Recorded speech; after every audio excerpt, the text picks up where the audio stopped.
What's up mga vlog? Welcome back to my YouTube channel.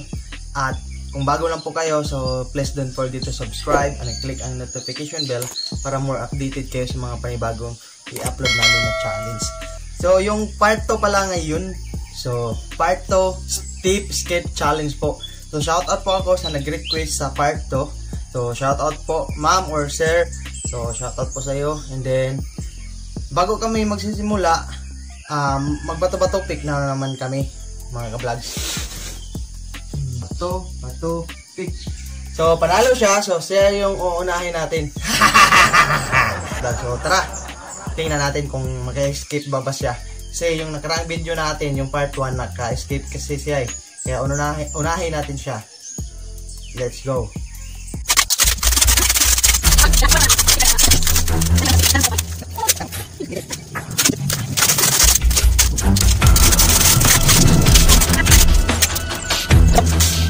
Yan mga ka-vlogs, tapos na tayo sa pag-tape sa kamay at bibig at sa paa niya.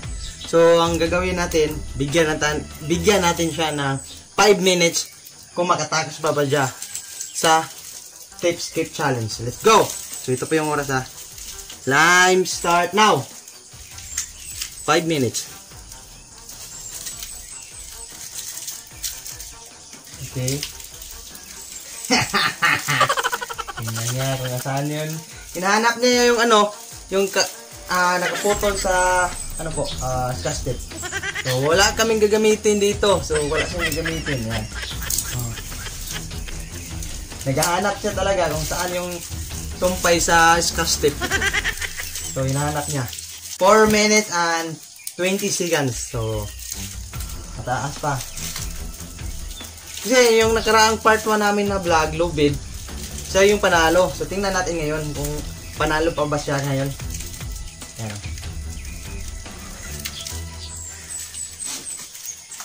So update tayo sa oras niya. 3 minutes left. Yan, hinahanap niya talaga yung yung nakaputol sa sa scotch tape po. Yung putol ba? Yan. Yan, natanggal na niya yung spa.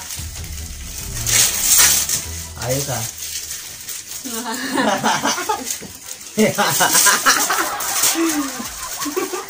Sige. 3 minutes and 30 seconds. So, mataas pa yung oras niya.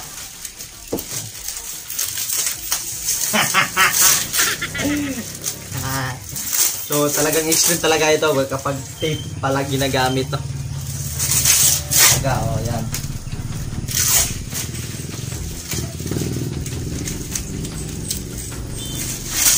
Yan. Sige. Tingnan nyo mga ka-vlog. Paano niya kinukuha yung tape sa paa. Yan o. Huwag mong sundin. What? Yan, tingnan natin yung oras niya. 2 minutes and 40 seconds. Kano po ang update yung oras niya? Yan o. Mabilisan po. Ulo, sobrang mabilis siya. Yan po mga vlogs ha. So, malapit na siya maka-escape.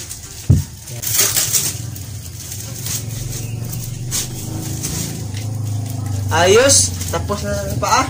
Wow. So, tingnan natin yung oras. Last 1 minute. Ay, hindi pala. 2 minutes pala. Hinahanap niya talaga kung saan yun.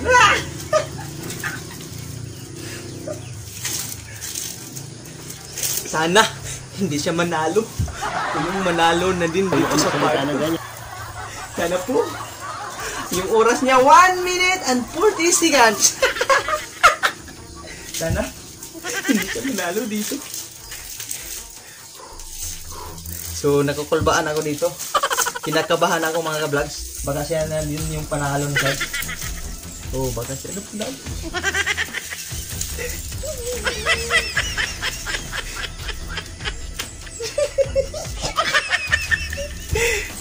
Sana wag.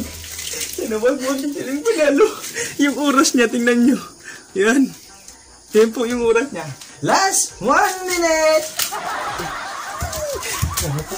Hindi mo na ano. Sana. Palagi lang yung tayong talo. Ay, wala siyang ngitin. Last 15 seconds. Oh, shit!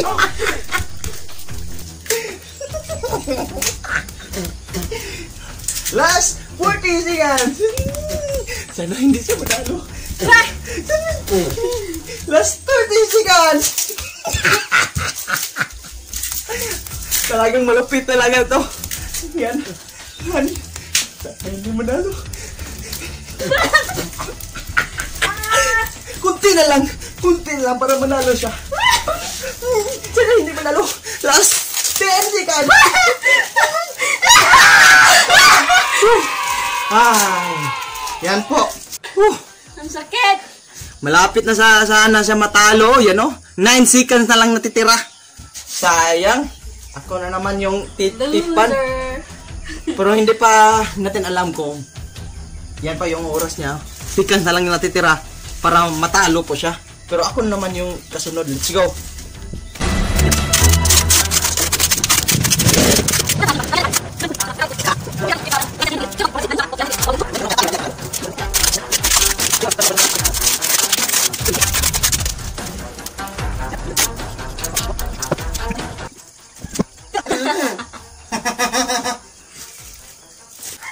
Timer start now.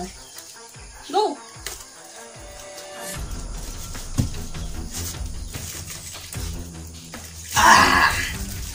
Tapos na natin bibig ha. Unahin natin yung kamay.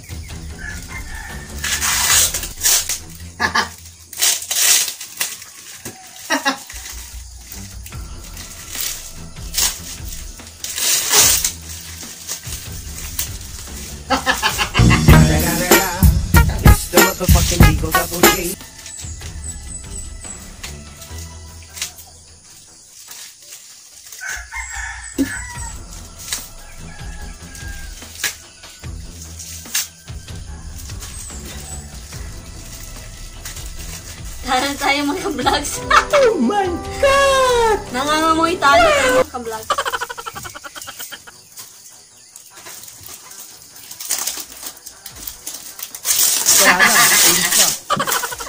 Oh, sakit! Oh, shit! Sakit mga ka-vlogs kasi yung mga buhok ko sa paa. Ano, punta na dito. Oh, shit!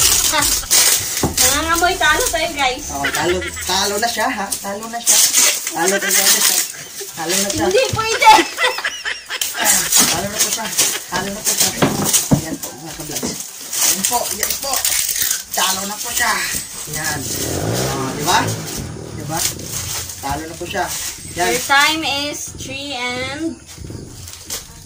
minutes and 25 seconds. Yeah, panalo na po. So ngayon mga vlogs, tapos tayo sa part 2 na tip escape challenge. And then siya po yung talo at ako yung panalo. Kasi nakaraang part 1 namin sa lubid challenge, yung escape challenge ba lubid, siya po yung panalo. So ngayon ako naman ang panalo. Kasi sinundog niya yung idea ko paano kunin.